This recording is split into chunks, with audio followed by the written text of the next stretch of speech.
dia mbola isaorantsika ny tompo a, mbola manome tombonandro a, mbola manome fahafahana, mbola izarany teny aminao hoe iomana iaona amin'Andriamanitra ao. Toy an'le tamin'ny herina teo aloha teo dia le hoe mivoata ao Babilôna.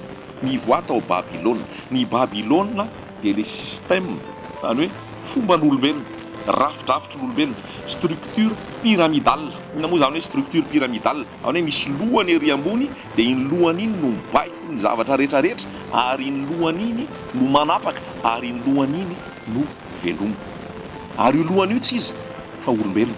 Zay ny zavatra misy ao Babilôna zany. Olombelona no manjaka, olombelona no tompony, olombelona no mibaiko. Ary io olombelona io no atao hoe indraindraina.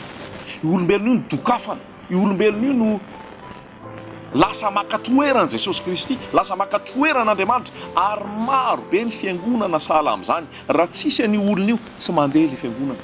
Fa iza ny lohan'ny fiangonana? Ny lohan'ny fiangonana ny voalaza tsara ato amin'ny tenin'Andriamanitra hoe Jesosy Kristy ny lohan'ny fiangonana. Tsy misy olombelona lohan'ny fiangonana, fa Jesosy Kristy ny lohan'ny fiangonana. Jesosy Kristy no manapaka. Ary apetraka amintsika tsara ny tenin'Andriamanitra androany hoe mivoata ao amin'ilay Babilôna ianao, mivoata ao amin'ilay fiaroarona amin'ny fahalotony ianao.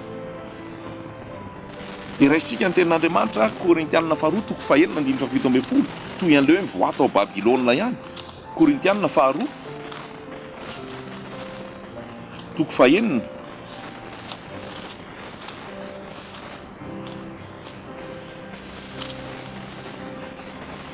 dia izao no voasoratra: aza mety asiana zioga. Korintianina faharoa toko fahaenina andiny fahaefatra ambin'ny folo. Aza mety asiana zioga, tsy antonona anareo hikambanana amin'ny tsy mino. Fa inona no iraisan'ny famarinana sy ny fahotana? Ary inona no iombona ny mazava sy ny maizina? Ary inona no ifanarahan'ny Kristy sy Beliala? Ary inona no iraisan'ny anjaran'ny mino sy ny tsy mino? Ary inona no ikambanan'ny tempolon'Andriamanitra amin'ny sampy? Fa isika ny tempolon'Andriamanitra velona,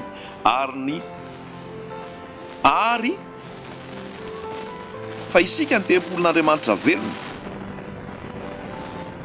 araka ny nataon'Andriamanitra hoe onona eo aminy aho ka andeha eo aminy, ary ho andriamaniny aho ary izy olona. Koa mivoa eo aminy ianareo ka misara aminy hoy Jehova. Ary aza manendry izay zavatra tsy madio, ary izaho dia andray anareo, ary horainareo aho, ary anareo ho zanako lahy sy zanako vavy hoy Jehova tsy toa. Mbola mametraka foana ny tompo amin'izao fotoana. Ho avy eny amin'ny rano lanitra Jesosy. Rehefa ho avy eny amin'ny rano lanitra Jesosy, ny tena ho raisin'i Jesosy Kristy dia tenan'i Kristy, ilay fiangonana masina, velona, tsisy fiketronana, tsisy falotona, be voninahitra ary tsy manatsiny. Ny atonga anao ho be voninahitra tsy manatsiny, ny atonga anao ho masina, ny atonga anao tsy manatsiny, ny atonga anao ho fiangonana madio dia ny miala amin'ny firaisana tsokombakomba amin'ny ratsy, miala amin'ny tsy fahamarinana, miala amin'ny fahalotona, miala amin'ny zavatra tsy mendrika rehetra, miala amin'ny fombafomba-pivavahana, miala amin'ny anara-pivavahana, miala amin'ny natoko-pivavahana. Fa tsy zany ny zavatra misy, tsy zany ny zavatra tediavin'Andriamanitra. Jesosy Kristy raha tonga teto tany tsy namorona toko-pivavahana Jesosy. Jesosy Kristy raha tonga teto tany tsy namorona fikambanana Jesosy, ary tsy nanao anarana hampalaza ny toko-pivavahana Jesosy, izay mifanohitra amin'izao fotoana mihitsy tsy hita isa intsony ny anarana toko-pivavahana amin'izao fotoana. Ary zay le Babilôna namorona anarana hampalaza azy ny tsirairay, fa ny anarana tokony halaza Jesosy Kristy irery ihany. Ny anarana tokony ho tompony dia iraina, indraindraina, ankalazaina, toriana, iankofana, ianteherana Jesosy Kristy irery ihany. Tsy hanampiana anaran'olombelona io, tsy hanampiana anarana fiangonana io, tsy hampiana anarana toko-pivavahana, fa Jesosy Kristy irery ihany. Jesosy Kristy irery ihany dia apetraka ny tompo mihitsy amiko sy aminao. Zany hoe ny zavatra tiana apetraka aminao efa nitoriana foana hatramin'izay teto amin'ny miomana eo amin'Andriamanitra ao zay hoe ny fahamasinana, ny fahadiovam-po, ny tahotra an'Andriamanitra, ny fibebahana. Ary tena apetraka aminao mihitsy androany hoe mivoa tao amin'izay zavatra tsy ankasitrahan'ny tompo, miala tao amin'ny fiangonana raha olona olombelona ny tomponao, miala tao amin'ny fiangonana raha ny mpitondra fivavahana mbola ao anatin'ny arena maloto, mbola ao anatin'ny fitiavam-bola, ao anatin'ny fitiavan-karena, ny ao amin'ny antoko-pivavahana, ny ao amin'ny fikambanana, mbola olona tsy nateraka indray, mbola olona zavatra ny tany ny fisainana, mbola olona tsy manambara an' Jesosy. Mivoa tao mba hazonao fiainana, mba hisehoan'i Jesosy aminao bebe kokoa, mba hahafahan'i Jesosy mampafantatra ny sitrapony aminao ary mitondra anao ho amin'ny fahamasinana, mitondra anao ho amin'ny fahafahana. Fa voalaza an' Jesosy misy anie any amin'ny marika toko faha-efatra, donc jerentsika marika toko faha-efatra.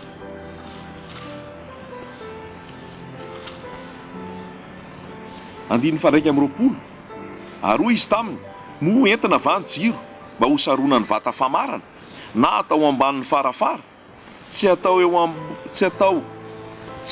amin'ny fanaovan-jiro va izy. Apetraka amintsika tsara zany teny zany. Aroa izy taminy mo entina vanon-jiro mba ho sarona ny vata famarana, na atao ambanin'ny farafara, tsy atao amin'ny fanaovan-jiro va izy. Apetratsika tsara zany teny zany hoe vata famarana dia tsinona fa i Babilôna. Vata famarana dia tsinona fa le atoko-pivavahana, le anaram-piangonana. Jesosy tsy mitady anaram-piangonana, Jesosy tsy mila anaram-piangonana, Jesosy tsy mila antoko-pivavahana, fa ny ilain'i Jesosy Kristy tompo ianao mitondra ny fahazavana manerana an'izao tontolo izao, manao mpianatra ny firenena rehetra ary tsy mitory anarana afa-tsy ny anaran'i Jesosy ihany. Fa amin'izao fotoana tery ny olona, tery ao anaty trano fivavahana, tery ao anaty atoko-pivavahana, tery ao anaty fombafomba sy rafidrafitra, ary voageja ny rafitra, voageja ny fomba fanao, voageja amin'ny anaram-piangonana. Fa Jesosy tsy izany an' Jesosy. Jesosy mitondra ho amin'ny fahafahana, Jesosy mitondra ho amin'ny fahalalahana. Apetraka amintsika tsara zany, amin'izao fotoana tena mifangaro ary zay le hoe ny atao hoe Babilôna na Babelona ihany koa dia confusion, zany hoe fifangaroana, mifangaro amin'ny toerana ray ao, na ny masina na ny tsy masina, na ny tsara na ny ratsy. Eny mety hiteny ianao izay misy lazain'ny tompo hoe mifangaro ny vary sy ny tsy paharifary, iny amin'ny akapobeany amin'ny eto amin'izao tontolo izao misy iny. Fa raha olona hiara hivavaka, hiaraka hitory an' Jesosy, hiaraka hanambara an'Andriamanitra, hiaraka hanompo an' Jesosy, kanefa olona ao anatin'ny fahalotona, olona ao anatin'ny fitiavana an'izao tontolo izao, olona ao anatin'ny filazantsara ny tany, tsy manambara ny amin'ny fiverenan'i Jesosy, tsy manambara ny fahamasinana, tsy manambara ny tahotra an'Andriamanitra, tsy manambara ny azo fijaliana izay manafaka amin'ny fahotana. Tsy afaka hiarahana zany olona zany. Tsy afaka hiarahana zany olona zany. Fa misy tompo mihitsy miteny hoe misaraha, mivoata ao aminy. Dia hiteny amin'izay ianao hivoaka ary dia hanao inona, hivoaka ary dia ho aiza. Fa tsy mahay mivavaka tsika, tsy mahay mianatra tsika, tsy mahalala tsika raha tsy mankany amin'ny fiangonana, tsy miditra antoko-pivavahana, tsy miditra antoko-ponoana, tsy miditra fikambanana.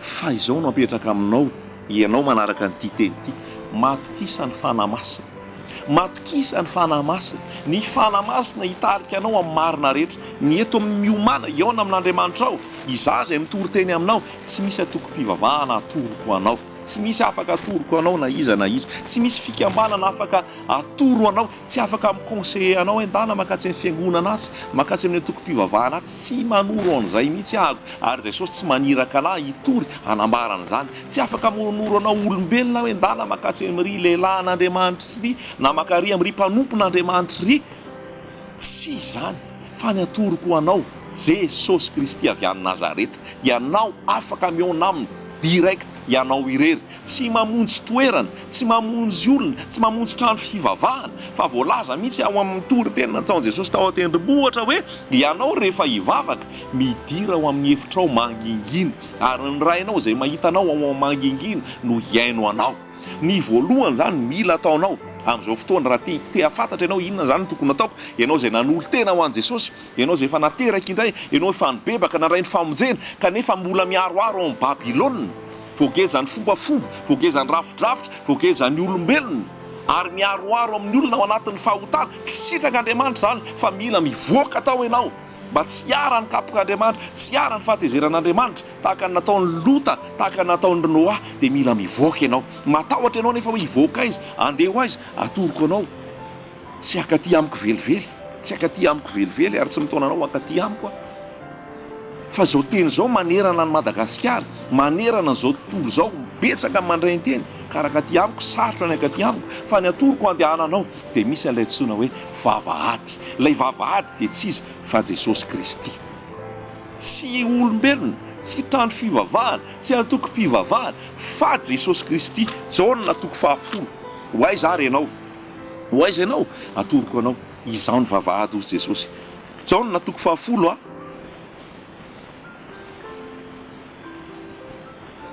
andininy 7 ary izy andininy 7 aloha taotsika tamin'ny andiny voalohany mihitsy, lazaiko aminareo marina dia marina tokoa fa izay tsy miditra amin'ny vavahady ho amin'ny varan'ondry fa mananika ny fefy dia mpangalatra sy jiolahy, fa izay miditra amin'ny vavahady no mpiandry ny ondry, ary izy no voan'ny mpiandry vavahady, ary ny ondry mihaino ny feony, ary izay ondrony tokoa dia atsony amin'ny anarany ka entiny mivoaka. Azonao ve izany tenin'Andriamanitra izany? Ary izy no voan'ny mpiandry vavahady, ary ny ondry mihaino ny feony, ary izay ondrony tokoa dia atsony amin'ny anarany ka entiny mivoaka. Hoentiny Jesosy mivoaka atao Babilôna ianao, hoentiny mivoaka ao anaty antoko-pivavahana, ao anaty anaranarana olona, anaranarana toko-pivavahana ianao, entiny mivoaka. Izay mihitsy io voasoratra io, tsy zany mamorona an'izay. Ary ny olona rehefa tafahoana marina amin'ny Jesosy, nalala an' Jesosy, nahita an' Jesosy tany amin'ny toerana mangingina, tsy tamanao Babilôna intsony izy, tsy tamanao amin'ny antoko-pivavahana intsony izy, satria vola ny resahanao, fangalana vola ny resahanao, resaka fanindraindrana olombelona ny resahanao, resaka fijangajangana sy fahalotona no mitoetrao, resaka fifaninanana no mitoetrao, resaka fanindraindrana ny tena no mitoetrao, resaka fankalazana, fanaovana izay alaza anarana toko-pivavahana no mitoetrao. Ka rehefa ny olona no itoeran'ny fanahy, rehefa ny olona no manana an' Jesosy Kristy, rehefa ny olona no nateraka indray, tsy miaina amin'izany fomba izany intsony izy, ary tsy tamana amin'ny toerany intsony izy, ary iny Jesosy dia miantso azy. Amin'ity androany ity koa, raha matsapa ny toe-zavatra misy ianao amin'ny fiangonana misy ianao, olona ao anatin'ny fahalotona, olona ao anatin'ny risoriso, olona ao anatin'ny fijangajangana, olona ao anatin'ny firehariana ary mitady ho topoina, Jesosy Kristy nefa tonga tsy ho topoina fa tonga mba hanompo. Ny mpanompon'Andriamanitra koa tokony hanompo fa tsy ho topoina, kanefa ny akamarony amin'izao fotoana dia mitady ho tompoina.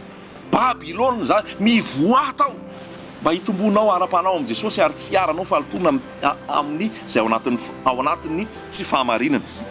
Dia voalazan' Jesosy mihitsy izy hoe entiny mivoaka, ary rehefa mamoaka ireo rehetra ireo izy dia mialo azy. Jesosy zany, mpiandondry tsara zany, Jesosy zany. Ary satria mahalala ny feony ireo, fantatrao hoe ny feon'i Jesosy, sao dia mbola feony mpitondra fivavahana no heninao, mbola feona mpanompon'Andriamanitra no heninao, mbola feona pastera no heninao, ary pastera no jerenao, fa Jesosy miteny fa izy ny mpiandry tsara, izy no vavahady, ary ny vahiny tsy arahany fa antosirany, satria tsy fantany feon'ny vahiny. Izany fanoharana izany no lazain'i Jesosy taminy, nefa tsy azo ny zavatra nylazainy. Eo amin'ny andininy 7, izao ny vavahadin'ondry, mpangalatra sy jiolahy izay rehetra tonga talohako fa tsy niaino izy.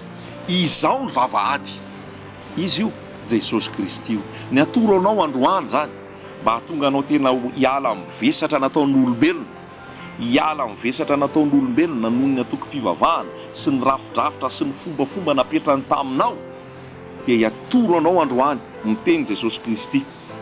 Tadidio tsara, Jaona 10:7, izao ny vavahady, Jesosy Kristy ny vavahady atoroko anao, anafaka anao amin'ny fangejann'ny olona, anafaka anao amin'ny fombafomba-pivavahana, anafaka anao amin'ny fiatsaram-belatsia, anafaka anao amin'ny fiaroarona amin'ny rasy, anafaka anao amin'ny fahotana, azonao ny famonjena. Izao ny vavahady. Raha izao no hidiran'ny olona, midira ao amin'ny Jesosy ianao, midira ao amin'ny Jesosy ianao. Zay lazaiko teo hoe tsy misy toeram-pivavahana, tsy misy trano fivavahana, tsy misy olombelona, tsy misy atoko-pivavahana, tsy misy fikambanana atoroko anao na iray aza, ary za tsy atoroko anao sy ny momba sy izay rehetra miaraka amiko tsy atoroko anao akory ary hoe avia ty amiko midira ty amiko tsy zany ny tanjo ary tsy zany na ny rahan Jesosy aho fa na ny rahan Jesosy aho manoro an Jesosy ilay vavahady hoy Jesosy hoe izao ny vavahady raha izany hidiran'ny olona raha izany hidiran'ny olona dia ho vonjeny izy ka hiditra sy hivoaka ary azo hanina. Hitanao zany hoe hiditra sy hivoaka azo hanina, tsy voageja intsony ianao, tsy voageja ny rafidrafitra sy ny fombafomba sy ny foto-dalan'olombelona intsony ianao, fa ny fanamasina no hitarika anao amin'ny marina rehetra. Ho anao raha lehilahy, ho anao ranabavy, ao an-trano ianao sy ny vadinao miara-mivavaka, ao ny fanamasina mitarika anao sy manazava anao, teny anao an'izany. Maro ny tsy faly mandray an'izao teny izao, ary maro ny mety hanohitra fa zay ny sitrapon'Andriamanitra, zay ny fanomenoan'ny fanahy, zay ny sitrapon'i Jesosy. Na aiza iangona roa na telo amin'ny anarako, eo afovoany aho. Ny tena zava-dehibe amintsika dia Jesosy eo afovoany, satria rehefa eo Jesosy mitondra fahamasinana, rehefa eo Jesosy mitondra ho amin'ny fibebahana, rehefa eo Jesosy manome fiainana mandrakizay, rehefa eo Jesosy manafaka amin'ny fahotana sy ny lalàn'ny ota, manafaka amin'ny fahazaran-dratsy. Ary alao eo Jesosy, fa tsisy eo ny olona rehetra, toy izay eo ny olona rehetra, eo ny mpanompon'Andriamanitra, nefa tsisy an' Jesosy. Zava-poana zany. Fa ny tena apetraka amintsika rehefa eo Jesosy. Ianao raha lehilahy manambady, eo ny zanakao mivavah ao an-trano, fa hoy Jesosy Tompo tsoy aho valiko ianao. Hoy Jesosy Tompo hoe zay rehetra mitady ahy dia ahita, zay rehetra maniry ahy dia ahita. Ary hoy mihitsy lazay hoe na aiza iangona roa na telo amin'ny anarako dia eo afovoany anafaka anao zany teny zany. Fa na ao an-trano ianao zany amin'ny efitra fandriana, ao amin'ny salon, eny an-jaridaina, eny an-tokotany, miara-mivavaka ianareo mianakavy amin'ny fo madio, amin'ny fo tsotra, amin'ny fo tena manantena ny fanamasina, eo afovoany aho hoy Jesosy. Jesosy ilay vavahady atoroko anao, Jesosy ilay vavahady atoroko anao. Izao ny vavahady, raha izao ny idiran'ny olona dia ho vonjena sy hiditra, vonjena izy ka hiditra sy hivoaka ary azo hanina. Ny mpangalatra tsy avy raha tsy hangalatra sy hamono ary andrikany, izao avy mba hanana ny fiainana be dia be. Halleloja. Mivoaka dia miditra ao amin'i Jesosy. Tsy mivoaka fotsiny fa mivoaka dia miditra ao amin'i Jesosy. Mivoaka dia miditra ao amin'i Jesosy. Fa zay ny tena zava-dehibe hoe makao amin'i Jesosy ianao, makao amin'i Jesosy ianao, makao amin'i Jesosy ianao. Tena Andriamanitra milaza hoe mandosira ny filàn'ny tanora fanahy. Any amin'ny Timoty any ianao asaiko mihitsy amaky hoe ny olona any am-parany any dia ho tia vola, tia tena, handoka tena, tsy misaotra, kirina, tsy manaty izay masina, mpanontolo fo, préare, pieboebo, tia fafinaretana amin'ny mihoatra noho ny fitiavana an'Andriamanitra, manana ny toe-panaraka an'Andriamanitra nefa mandany heriny, zany ao Babilôna. Dia miteny mihitsy Paoly amin'ny Timoty hoe ianao dia mandosira an'izany zavatra zany, ianao dia miala amin'izany zavatra zany. Halleloja. Tia nazariana antsika izany teny zany hoe Jesosy manafaka. Betsaka ny olona izay nandray an'izao teny izao ary mitondra fahafahana ho azy izao. Nenjehan'ny mpanompon'Andriamanitra izy, nenjehan'ny pastery izy, nenjehan'ny diakona izy, nenjehan'ny mpiandraikitra atao amin'ny fiangonana izy, fa tsy nahoana zany. Satria fantany fa Babilôna natao ary feno fahalotona. Ary hoy izy hoe rehefa niala tao a Babilôna zay, niala tao amin'ny antoko-pivavahana sy ny fomba-pivavahana zay, vao maika zay nazavain'i Jesosy. Be da be ny famarinana nanambaran'i Jesosy anay, be da be ny zavatra tsy hainay taloha fa zay jampy. Fa rehefa nivoaka zay ny sokafan'i Jesosy masonay, be da be ny famarinana fantatray zao, manamarina anay ary mahazo hery zay zao manao sitrapon'Andriamanitra ary mahatsapa fahafahana ho anao koa zany lazaiko zany. Fa tsy hitory olombelona aminao, tsy hitory atoko-pivavahana aminao, tsy hitory fikambanana aminao, tsy hitaonanao amin'izany, fa hitaonanao ao amin'i Jesosy. Mivoata ao amin'ny fahalotona, mivoata ao amin'izay tsy fahamarinana rehetra amin'ny atoko-pivavahana sy mpanompon'Andriamanitra, midira ao amin'i Jesosy. Fa mpiandry tsara io, miaro anao io, ho avy ny fanenjehana, ho avy ny tena hoe fanozogozonana sy fitenenan-dratsy rehetra amanao. Fa rehefa ao amin'i Jesosy ianao, tsisy mahatohatra, tsisy maharobaka, tsisy zay ilay fiangonana, ny vavahadina fiaina tsy hita, tsy haharesy azy. Ao amin'i Jesosy Kristy irery ihany zany. Mivoata ao Babilôna, mivoata ao dia midira ao amin'i Jesosy ilay vavahady, ilay mpiandry tsara. Ho azy ihany ny voninahitra. Amen.